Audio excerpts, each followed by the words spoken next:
Next है life history variation according to Darwin fitness more R value more reproduction. जो life में one time reproduce कर सकता है वो है Pacific salmon fish and bamboo.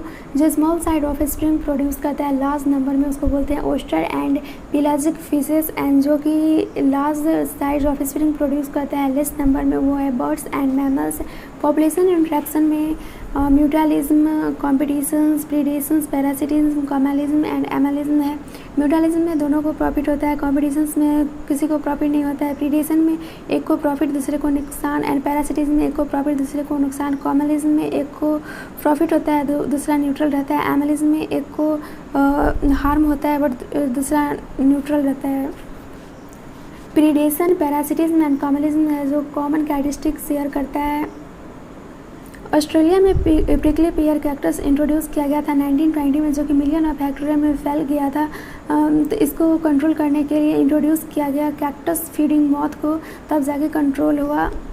And प्रीडेशंस का एग्रीकल्चर में भी यूज़ है, जैसे कि example lady bird. Rocky intertidal communities of the American Pacific coast, यहाँ पे जो था स्टारफिश पाइस्टर था जो कि प्रीडेटर की तरफ वर्क करता था, जबकि स्टारफिश पाइस्टर प्रीडेटर को वहाँ से रिमूव कर दिया गया। तो वहाँ पे से मोर देन 10 स्पीसीज इनवर्टिब्रेट थे जो वहाँ से गायब हो गए विद इन ईयर, इसलिए इसको बोलते हैं inter specific competition. Monarch butterfly जो होता है वो हाईली डिस्ट्रेसफुल होता है। नियरली 25% जो इंसेक्ट रहता है वो फाइटोफैगस नेचर का होता है।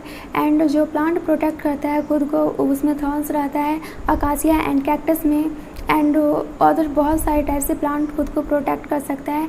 एंड एक वीड कैलोट्रॉपिक्स है जो कि एबेंडोनेड फील्ड में ग्रो करता है, जो कि प्रोड्यूस करता है highly poisonous cardiac glycosides. Competition में डार्विन के अकॉर्डिंग जो ज़्यादा फिट है वही सर्वाइव कर पाएगा, बट ऐसा कुछ था नहीं, क्योंकि सैलो साउथ अमेरिका का लेक था, वहाँ पे फ्लेमिंगोज एंड जो कुछ फिशेस थे वो सेम फूड के लिए कंपटीशन करते थे। जू प्लैंकटन, दोनों का कॉमन फूड जो था वो जू प्लैंकटन था।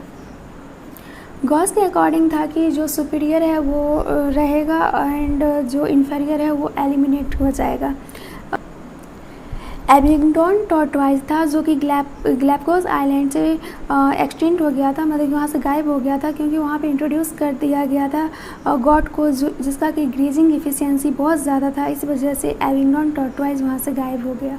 कॉर्नल्स elegant field, rocky sea coast of Scotland, इसके अकॉर्डिंग सुपीरियर बार्नेकल्स बैलेंस था वो डोमिनेट करता था इंटरटाइडल एरिया में, और वहीं भी एक इन्फीरियर था बार्नेकल कैथेमलस।